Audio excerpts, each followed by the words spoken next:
Hey, what's up YouTube, Scabadger here, and we are back on day 39 of our 100 player Just Fun series. As you can see, we're still out in the lead. However, as we draw into the end game of this game, a lot's going to change, and we're already starting to think of ways to wrap this up.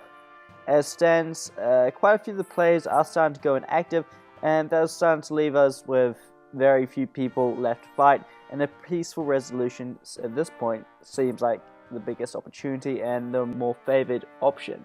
So I'll discuss more about that as it comes closer. So it's been a while since I last recorded. I'll just go over what's happened and where we've been and that sort of stuff. But I'll just start with today. So in terms of most advanced nations, we're up there, tied for second. Well, kind of tied for first. Must be just slightly ahead of me as we're in second. So that's good to see. Now, since I last recorded and last made a video, I think India was still in the game. Regardless, since the last time I recorded, I've moved in and I've taken India out. Now, the reason we're taking India out was simple. We wanted to rebuild and help out our ally, and we've done that. So we still have a few more provinces to trade over, but once that is done, we should be good to go. So, yeah, India's gone. There's not really much more to say.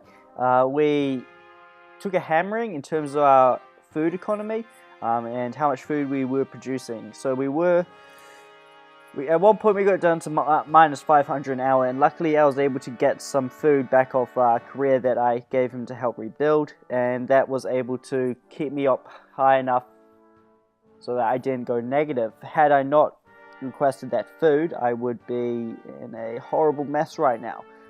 As we can see, down to 71, and the amount of food I got off Korea was about 110 plus the 40 I had. So yeah, if it wasn't for that, I'd be very deep in the shit right now. Anyway, so we've been able to recover from that, just recapturing land and building fortifications. If we open up and have a look at what we're building, we can see that we're spending a lot on industrial complexes in food-producing provinces and also an oil-producing province, just to pick up that oil so we can keep up.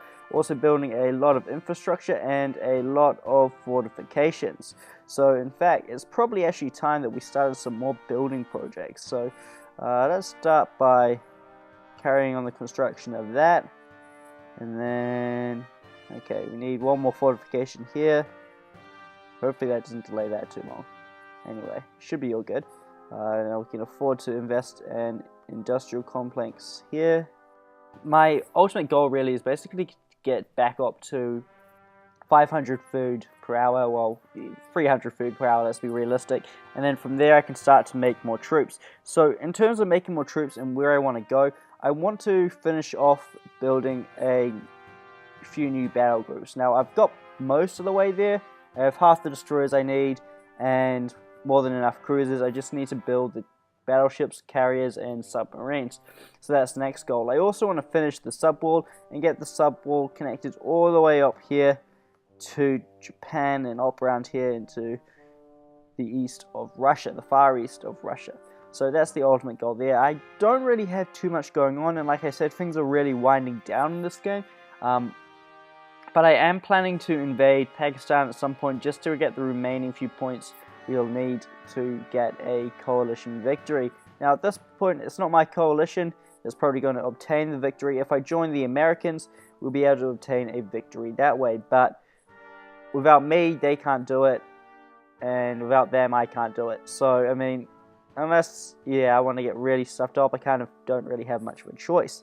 So this is kind of what Europe looks like at the moment. If we turn off morale map, you can see that Quebec controls a lot of territory. Illinois has pushed Spain right out. This province just rebelled today, and he's nearly done there.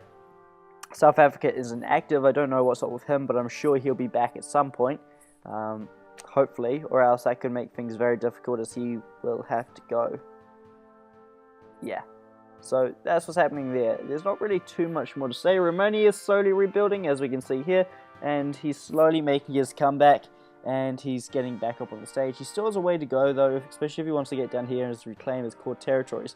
At this point, though, I doubt it will happen, considering Quebec is marching through his cause and it's starting to get into those core territories as we speak. Actually, it's more of his cores up here, so I mean, it's potentially not too late, but we'll have to see what happens there. Thank you for watching, and hopefully the next episode will be slightly more eventful.